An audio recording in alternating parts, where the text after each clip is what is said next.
Hello guys! Welcome back sa akin channel. For today's video ay ituturo ko sa inyo kung paano tugtugin ang kantang Chest Pain by Malcolm Todd. Pero bago tayo magsimula, kung hindi ka pa nakakapag-subscribe sa akin channel, please subscribe at paklik mo na rin yung notification bell para lagi kang updated kapag meron akong bagong upload. Simulan na natin. So madali lang naman tugtugin ang kantang to dahil gagamit lang tayo ng 5 chords sa buong kanta. Una ay A minor 7. Next ay B minor 7. Yung easy version niya ay ganito lang. Next ay E minor. Next ay D. And last ay C major 7. Para naman sa strumming pattern niya ay ganito.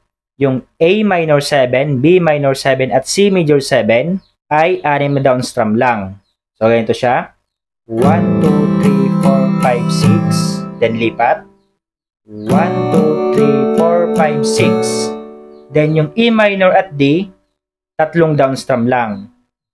1, 2, 3, 1, 2, 3. Then C major 7. 1, 2, 3, 4, 5, 6. Nakuha ba? Ulitin natin. 1, 2, 3, 4, 5, 6. 1, 2, 3, 4, 5, 6. 1, 2, 3, 1, 2, 3, 1, 2, 3, 4, 5, 6. So, nakuha na ba yung strumming pattern? Kung okay na, i-play na natin yung verse at chorus. 1, 2, 3, go!